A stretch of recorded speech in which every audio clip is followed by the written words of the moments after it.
Hello and welcome to the Supercast. I'm your host, Superintendent Anthony Godfrey.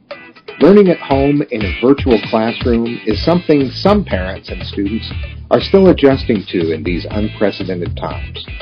On this episode of the Supercast, we talk to two Jordan School District employees who are available every day to help with virtual classroom questions. They're working hard to lead students on a path to online learning success. We start with a friend of the show, someone who was featured last week for her unique way of connecting with kids using an impressive Pez collection at Oprah Hills Middle School. Now, Kimberly Navratil is working from home with a new assignment, online outreach for students and parents. In an unprecedented back-to-back guest spot, we have Kimberly Navratil back with us to talk about her current experience. In our last podcast, you were still at Oquirrh Hills back in February, and things have changed since then for all of us, haven't they, Kimberly? Just a little bit. Tell us about your new assignment for this year. So I am now in a very lucky situation. I feel blessed and fortunate to be working with online students. So basically, I'm a support for the schools. The schools are the support for the students, and we kind of all work together as a team. So let's say there's students with issues or having a hard time logging in or not understanding Canvas, how to work Canvas, or just having a hard time getting going. Teachers will fill out an engagement concern, and that concern comes to me, and I try to see what I can do to get the ball rolling and kids up and running and working, and it's been really great. So teachers are the first point of contact, and schools are the first point of contact, but ultimately, if they have been unsuccessful in making contact with a student who's supposed to be learning online, that's where you come in. Correct.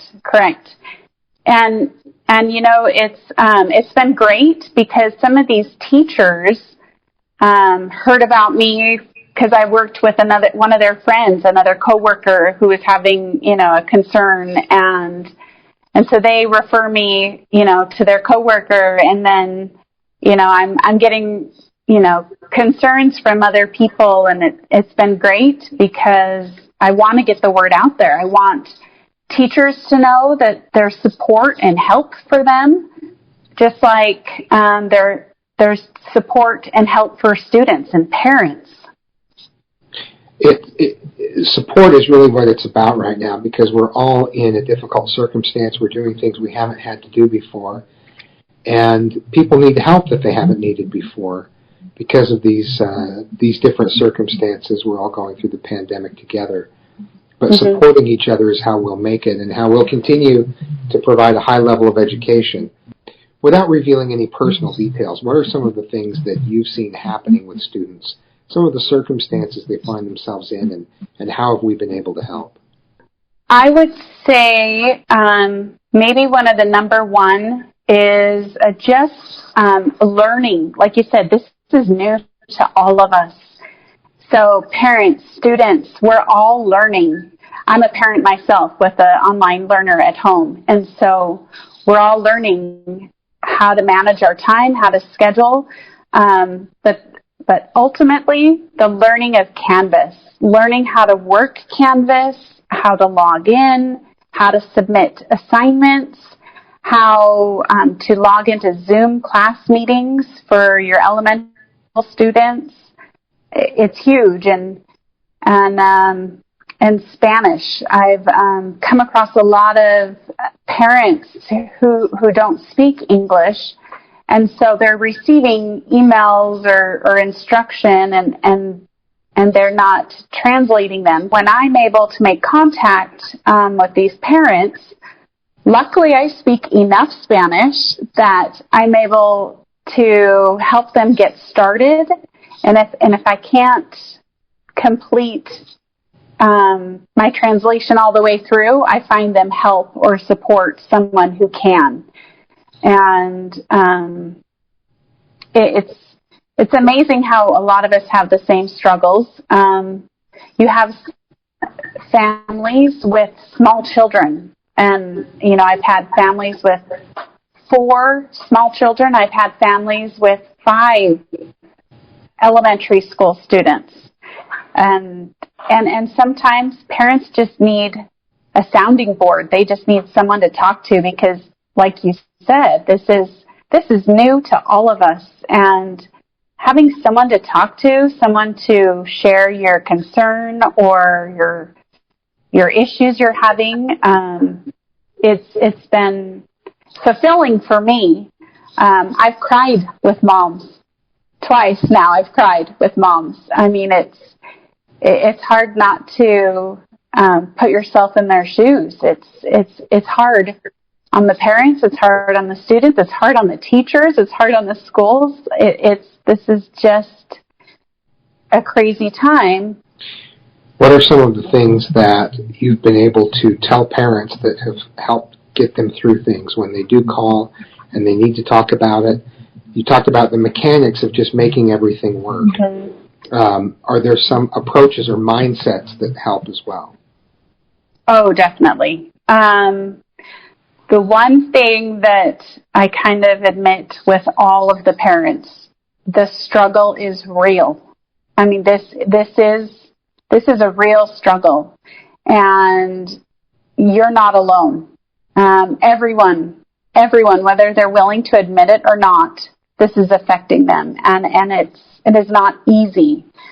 I know that boys struggle a lot more than girls. There's a lot of parents who are, my daughters work great, but my son, he can't sit still. Or, we have students who have ADHD and they have a hard time sitting still, but there's health conditions at home that prevent them from going to school learning in person. And I myself had a son with ADHD, and so luckily I was able to share with them advice that I've learned from many teachers. He needed a fidget, like a squeeze ball, a stress ball, a fidget spinner. Another thing, a designated work spot for the kids has been helpful, their own desk or somewhere they can go without distractions, where they're not close to a TV, they're not close to their phones. Students have a hard time knowing that they're supposed to sit there for 30 minutes for a Zoom meeting or an hour, or they have a break for 10 minutes, and their concept of time is frankly all digital nowadays, and so they don't understand. The other thing you brought up is, sometimes we get the notion that because a student has chosen to learn online, that they're well suited to learning online. Mm-hmm. And that's not necessarily the case, as you indicated in your own family. Sometimes mm-hmm. that choice is because you're doing that for health reasons, even for someone else in your family, even if that isn't the easiest option for you. So we do have a mismatch sometimes that has to be managed. Correct. And that just creates some additional stress for everyone. Mm-hmm. Correct. I found lots of that. And even if there isn't a health issue, I found lots of, we have children who have major anxiety, which leads me to a major point that I found is key with online learning, as with anything in life, is communication. If teachers don't know what's going on, they cannot help. And I found that. Parents, if you're struggling, if your kids are struggling, if you're unsure, reach out to your teacher. Teachers that I've worked with are more than willing to help and excited and happy and truly willing to do whatever it takes to help get their students on board. And communication is just key, I think. It's just key. Yeah, it's a good reminder, because communication is something that sometimes goes by the wayside when our bandwidth is already taken up with so many other things that we're trying to do. Open communication with your teacher or your school counselor or whoever your contact at the school is very important. Kimberly, thanks for spending time with us, and thanks for everything you're doing to support students, teachers, and schools and families. I know it's making a big difference, so thank you. If they need to contact you and they need some support, how do they get a hold of you? Oh, that's a great question. I am here to help, so I would love. We receive emails. I receive phone calls. Either way, I'm here to help. My email is kimberly.navratil@jordandistrict.org, and my phone number is 801-567-8131. So feel free, reach out. We're here to help, support. We're all in this together. Okay. Thanks very much, Kimberly. Thank you. Bye-bye. Stay with us. When we come back, online learning consultant Ammon Wiemers joins us to answer more virtual classroom questions.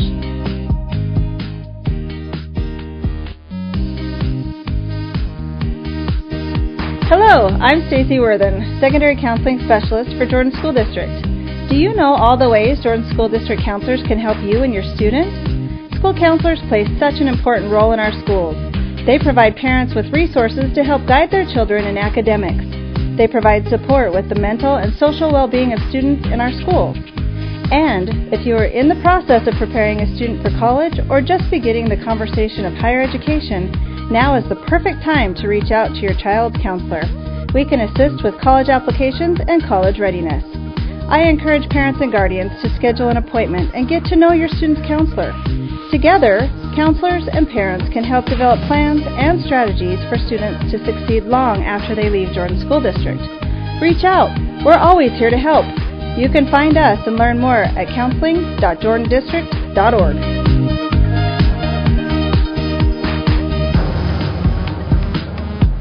We're speaking with Ammon Wiemers about online classes and the online program here in Jordan District. Thanks for joining us, Ammon. Yeah, you bet. Ammon is one of the many people who has worked very hard to get online education up and running in a new way very, very rapidly. We like to say that we, as a district, did what would have taken 5 years in 5 weeks because we prepared for a new school year very quickly. That's not to say that we didn't have online courses before. Of course we did, and I want to talk a little bit about that, Ammon. But things had to change dramatically to offer options for teachers to teach online and for students to learn online. And I just want to express appreciation before we get started for the work you and your staff have done to make that possible. It was a huge leap forward. And there are always bumps along that road, but you guys have done an amazing job of providing that very quickly and efficiently. Yeah, thank you. Really, the rubber meets the road in the classrooms, though. And so we have just a tremendous army of teachers that are really doing, they're doing things that we didn't think were possible a couple months ago. And they're doing it daily. And if nothing else, the appreciation goes to the people doing the interacting with the students and the most, and giving the instruction. They're doing amazing things. And I think the things that they're doing will continue to provide a broad variety of options to students even after pandemic learning is over. And so things will shift when the pandemic is over, but I don't think we'll ever return to where we were. Oh yeah, no doubt. And for good, right? And that's not something that we should say is a downfall. We're making huge strides forward. That we've been moving incrementally towards this, and we just took a big step this year. That's a good way of putting it. We have been moving in that direction, and Utah Students Connect is what we had in place previous to the pandemic. Can you just give a very brief description of what that looked like before this fall? Yeah, so Utah Students Connect is a consortium of 6 districts, school districts, who formed in 2011-12 school year. Was when we started offering online course options to students. We recognized that the limited number of students meant that we needed some help from our friends to be able to offer courses to as large a number of students as wanted to. And so we formed with some other districts that are our neighbors and created some courses. And we've offered online options for high school students, grades 9 through 12, since the 11-12 school year. And that online program has been successful, and it's informed the work that we're doing with the virtual students this year. And when that was expanded, it was already a very successful program. I had you and other members of your staff, online teachers, before the pandemic come and present to the board the great pass rates and participation rates and high grades that students were receiving in online courses. You're really blown away the records of other programs in the state. And so we had a robust program to start with, and then the pandemic came, and we had to dramatically expand those offerings. And so we're still part of Utah Students Connect, but then we had teachers and students who requested the opportunity to teach and learn online. And then we recruited a lot of extra teachers who were fortunately willing to take that on and add some additional online classes to their schedule. And so Utah Students Connect still exists, but then we've added to that other layers to accommodate student and teacher requests. That's right. And I think that one of the challenges that comes with expanding the program is understanding how the two are similar and how they're different. And I think that understanding what the online or virtual classroom looks like in the district is important to be able to be successful in that. When we're expecting something and getting something else, it's frustrating.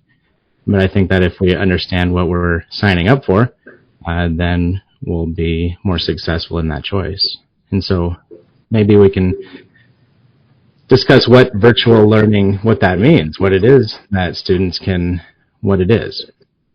Yeah, and that's one of my questions for you. What are some of the misunderstandings out there that might be helpful to clear up? Like you said, everyone had different expectations coming into this and what virtual learning would look like. What are some of the misunderstandings that you've heard? Well, there are 2 terms that I wish for once and for all we could do away with. And I think that those point to the misunderstanding.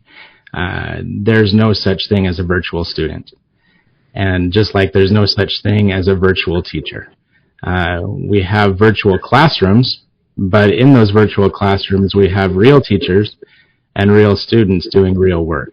And I think that when we understand it in that mindset, it's not so different than a classroom in the school. Students are still enrolled in their schools. They're still connected to the resources and the support at their schools. They just happen to be attending a virtual classroom. But they still stay connected. They still qualify for any of the services, any of the support, any of the helps that are available for students who are enrolled in traditional classrooms. They're still afforded to them.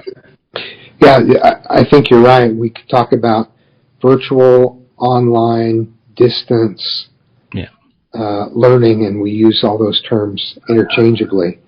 And it is helpful to focus on the language of a virtual classroom, but real people in that classroom. Mm-hmm. Are there other misunderstandings that would be helpful for us to discuss? There isn't a shortcut, right? And so I think that that's important to understand. There's no shortcut in learning. Moving to a virtual classroom doesn't make it easier. Because we're using a technology or a computer, learning is still hard work. Teaching is still hard. And so I think that if we understand that teachers and students are willing to put in the work and it's a mutual association, that this relationship, that they're both interested in the success, they're willing to put in that hard work. And so we're not so distant as we think we are. That because we're not in a classroom, we still can form relationships with the teacher, and the teacher can with the students. Ammon, thanks very much for joining us. I know it's very busy for you and your staff. I really appreciate everything you're doing, and that you would take time to be on the Supercast. And we look forward to more great things with virtual classrooms and real students and teachers out there. That's right, anytime. Thanks for joining us on the Supercast. And remember, education is the most important thing you'll do today. We'll see you out there.